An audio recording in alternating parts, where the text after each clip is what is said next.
Jacob, Yuri, and we're going for a drive.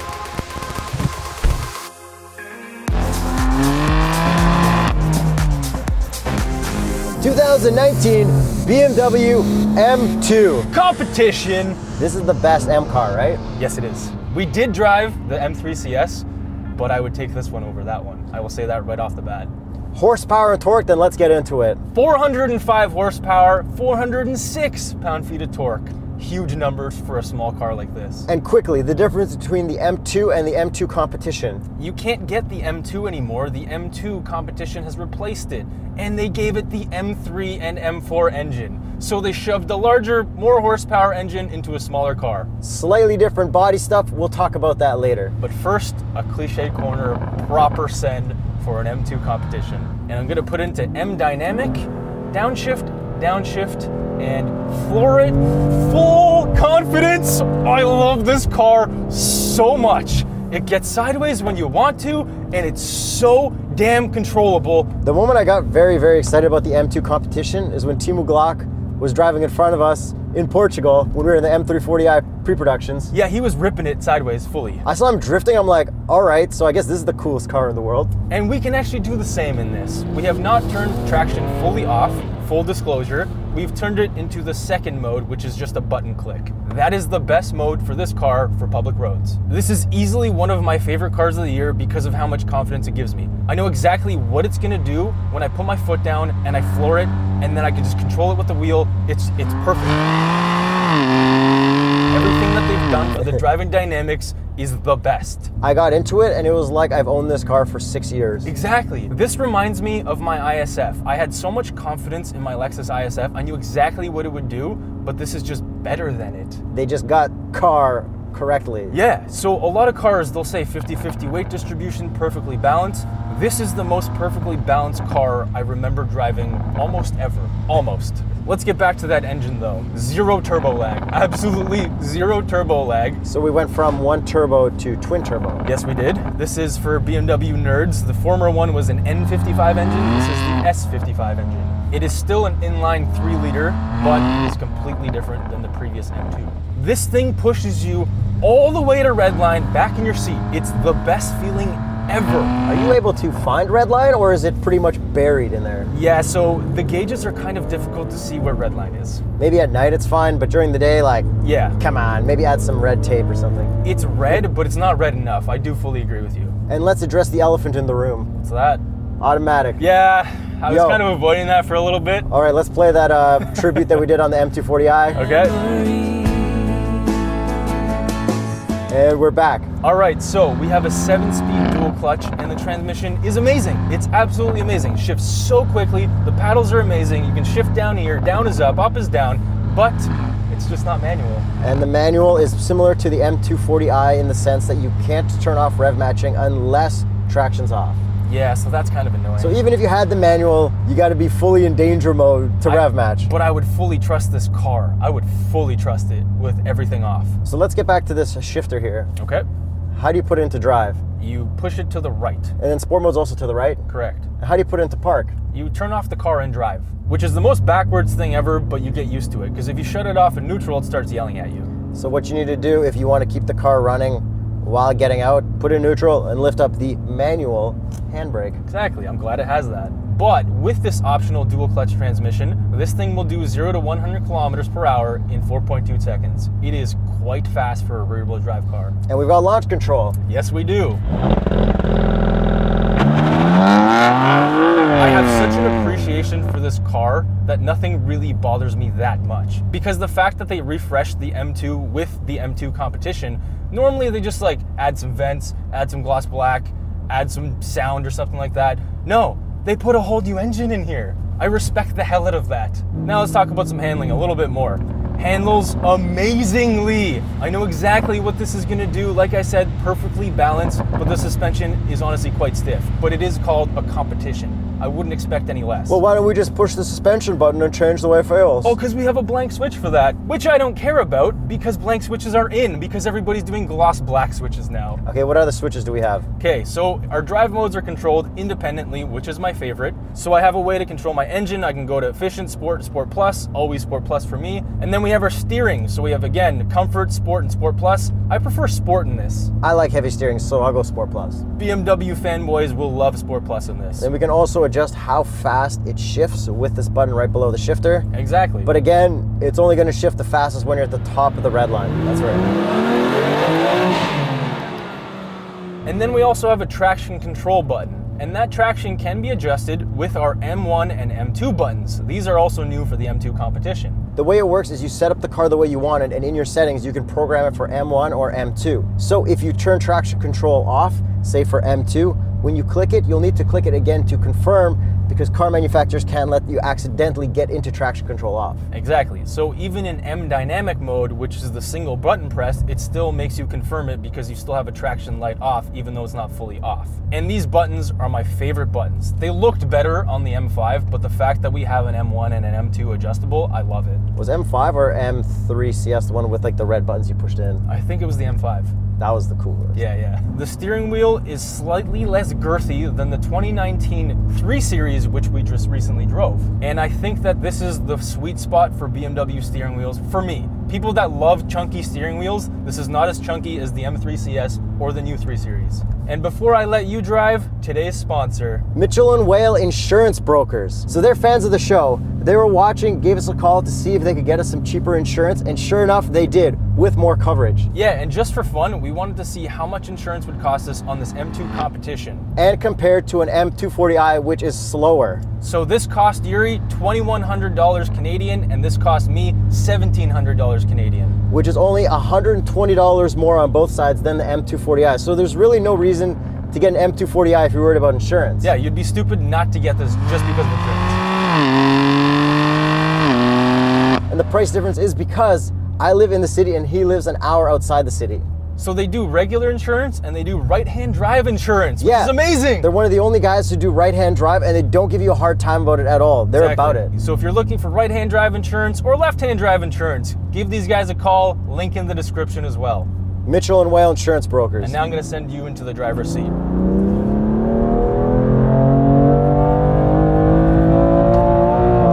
I love how squirrely the back gets and how controllable it is at all times. I have full confidence in the differential. So we have an active differential and it is amazing. What does active differential mean? It is a locking differential, but knows exactly how much torque to give to each wheel because it takes input from the steering wheel, from the gas, and everything. Back to behind the wheel. You did not have the digital speedometer on. No, because I don't care about it. So you just click board computer until the speedometer shows up. Oh, what's board computer? That's the BC button that goes through your gauge info things. Yeah, that's a weird button. So we've got the usual old BMW infotainment. Rewind satellite radio stations, a little bit tricky. It's not the new one we got in the new 3 Series that we drove in Portugal. I think I kind of like this one more, especially for faster cars. Oh, I definitely prefer this one for sure. Simple widgets, Apple CarPlay, and no Android Auto, just like the new one. But we do have wireless charging in the center console, and it's actually quite nice. And it's nice because it locks your phone in, so when you're driving recklessly and fast, it doesn't go anywhere. Exactly. Not that anyone would drive this recklessly. A lot of people have been asking in the comments why I don't like wireless Apple CarPlay, so I'm going to show you right now. So say I'm waiting for a friend at a bus stop, so I'm going to watch some Savage Geese while I wait. Listen to this delay. Welcome to a quick review on the Lexus LS 500.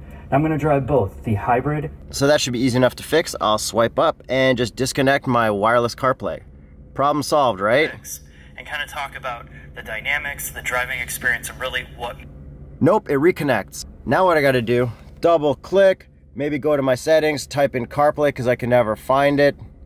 Go to my BMW, forget this for now, and then I can go back and watch Savage Geese. The hybrid and the twin turbo V6, and kind of talk... Oh, that's great. Time to get back in my car, so let's go back to CarPlay and bring this back. That's a pain. Total pain.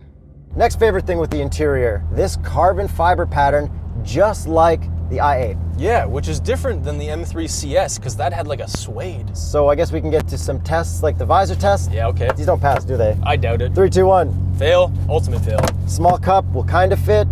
Oh, look at this dome lid. And I can pick it up. So technically that's a pass now, I think. How did it spill already? Ah! And we've got our USB port right there, which an engineer told us in the new 3 Series was waterproof. So we can assume that this one's waterproof. I still don't like the location of it. And I don't trust it. Yeah. Now that I'm behind the wheel, the steering wheel does feel a little thinner, I think. It does. But you know what else I like? Is these seats. Yeah, the seats are pretty damn comfortable. Yeah, and they light up like the M3. Yeah, you can only see it at night. And then we also have adjustable bolstering on both sides because you absolutely need it in this car. And we've got M seat belts. Yes, we do. And then we also have M stitching on the steering wheel with the M badge. And a sunroof. I love sunroofs. A lot of people don't care for them. I friggin' love sunroofs. I would delete it from this car. Anytime I drive with him, this guy closes the sunroof. In his personal car, I always open it up. Yeah, I always close it. I don't want sunroofs. And back to that traction control, I think BMW is maybe officially the leader for awesome traction control. Disagree. You think Porsche's still better? Yes. But we drove an M340i on the track with the traction control, and it let us get out at full speed. We haven't gone crazy hooning in a Porsche yet. That's true, but I know you can. But I did have to turn traction all the way off in the Porsche for Camp 4. Oh yeah. Having it on a little bit didn't jive with me at all. It did kind of, but not as much. How about Mercedes? Yeah, BMW won that one. Yeah, traction control, BMW. So let's get into the looks. All right. What has changed from the M2? The mirrors. We've got the M3 CS style mirrors now. I absolutely love these mirrors. However, since we are in winter, I discovered a minor problem. What's that? When you're clearing snow, it's difficult to get into that little corner area. The crevice? Yes. And how about the front end? The front end has been slightly enlarged basically in everywhere. So the grille is bigger and the openings in the bottom are bigger. The biggest tell for me that it's a competition is those 3 little cutouts at the bottom of the front bumper. I do agree. It's really easy to tell with those 3 little slits. Yeah, besides that, it's really kind of difficult for me because they're always in different colors. But the headlights also look different too. They just look better, more aggressive. I like these headlights a lot. Not as aggressive as the new 3 Series. But still very good. And what is the color of this car? Hockenheim gray? Hockenheim silver? Let's go with Hockenheim silver. Slightly different flat gray. Yeah. I like it a lot more than all the other grays this year. I do like it. I wouldn't say I like it more than the one on the M3 CS. Oh, I definitely like this one more. Can I get to what bothers me the most about the looks? The taillights? No, the muffler. Oh. The muffler is part of the body of this car. It is absolutely massive. I honestly think it looks funny because it sticks out so much. It does look funny. But it doesn't bother me because what do we say about old school Plymouth lasers and stuff and Eclipses? That cool bump in the hood for function, that's awesome. Yeah, but the M2 didn't have that. Yeah, but this is the M2 Competition. I'm sure the BMW engineers had to put it like that for a certain reason and to make it go fast. I feel like it was cost cutting. No, maybe. But either way, cost cutting is still a thing to make it go fast for a certain price. I like it. I prefer the M2 rear end. And let's talk about that exhaust, how it looks and how it sounds. Yeah, why haven't you talked about the exhaust yet? Because I don't like it. Did you get distracted by too much other cool stuff? Well, the car drives amazingly. Let's talk about that exhaust. Not my favorite sound, especially inside the car. But when I get outside and you rev it up, sounds way better than it does inside. I like that because I don't want my ears to hurt while driving. It doesn't drone. It sounds great inside when you're on it, and it sounds wicked outside too. I think the M2 sounded better, but it would not make me buy the M2 over the M2 Competition. This car is just so damn good. And the exhaust crackles and pops, but you can't really hear it in the cabin unless you're driving fairly slowly or you have the windows down. And back to the taillights, they are very plain. I feel like they made the car so good that they can detune the looks a little bit. Yeah, the taillights are super plain. They do nothing for me. And just like the M240i, my favorite part about the looks is that crazy body line and huge rear fenders. And my favorite part is how wide this thing is. It's so damn wide from every angle. And since we are in winter, we are on winter wheels. We do not have the nice competition wheels. I really do like those competition wheels. The wheels fit pretty nicely in this body though. Oh yeah, these winters, absolutely fantastic. 19s? Yes, they are. And you can see the brakes right through them, and the brakes are massive. Yeah. And they work so well. And the logos and everything look cool on them too. Yeah. And one more thing about looks, we have those M2 Fender Vents, which are fake. I like how that starts the whole body line all the way to the back. I agree. I would like them to be functional, but they look cool enough. Everybody look at this body line one more time. One thing I remember complaining about in the M240i was the steering feel when you're going straight. I do remember that as well. You know I don't have an issue with in this car? Steering feel when you're going straight. Exactly. I don't know what the difference is. I don't know what they did. I don't know if it's in my head, but this feels way better. No, it's not in your head. This is way better. And it doesn't feel as digital as the M5. So when you do the steering wheel wiggle thing, it doesn't try and get you back on center. It just takes you down the path that you were already going. And Yuri, you haven't really sent it yet. I would like you to send it into Cliche Corner and talk about the understeer. Understeer, eh? Exactly. There is no understeer. Yeah, there's none. It's just a fun rear-wheel drive car. And let me explain that traction control system a little bit more because it's my favorite part of this whole friggin' car. So as Yuri powered through that, he committed, and if you do not fully commit, the car knows that you don't commit, so if you back off the throttle a little bit, it'll reel you back in. But if you fully commit, it'll let you get sideways the whole time. Yeah, I let you hold it for a while. Exactly. The car knows when you commit or when you don't, and it knows what to do and how to correct it for you. So I guess we've covered most of it. We both love this car a lot. Let's get to the price. $71,250 to start. Canadian. This one is optioned out to $78,895. That is an amazing price. Man, this car is just like wild. There is so much car for your dollar here. This is gonna be one of those legendary cars like the E46 M3. Okay, so let's compare this to the competition. Pretty much only the RS3 is the closest competition to this, and we've driven it. Yeah, the RS3 felt like a slightly cooler Golf R. This feels like a slightly less cool Corvette. I didn't think I would agree with you, but I fully freaking agree with you. Like, this is perfect. This is about as perfect as a 2018, 2019 car gets. Now let me ask you this. Would you get this in an automatic or a manual transmission? This would obviously be in a manual transmission. Even though the auto rev matching thing? Absolutely. Now I want to ask you another question. If you got to have one car, couldn't sell it, price doesn't matter, whatever, this or an i8 Roadster? This. Honestly, I think I like the i8 a little bit more, but it's such a difficult decision, and considering the price difference, that's crazy. I honestly wouldn't even consider that i8 after driving this. This is such a driver's car. If you appreciate driving and you just love driving and sending into your own cliche corners, this is the best car I've probably driven all year for this price point, and even in general. It's honestly like one of the best. Yeah. It's old school style. This is straight up gonna be legendary. If you have the means to buy this car because I wanna buy it from you used in 10 years when I can potentially afford it. With the warranty. Yeah. Here's how I would spec it. No sunroof, manual transmission, that's it. All right, so on that note, don't forget to subscribe, hit the notification bell. Check out patreon.com/TheStraightPipes, join our YouTube membership, and click the link below to check out Mitchell & Whale Insurance Brokers. Yeah, give them a call, get a quote. Yuri, one final send, please.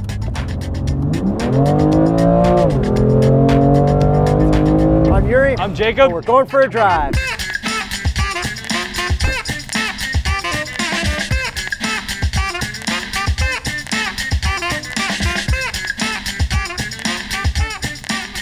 Subscription break. Don't forget to subscribe. Subscribe right now. Subscribe. We didn't do that.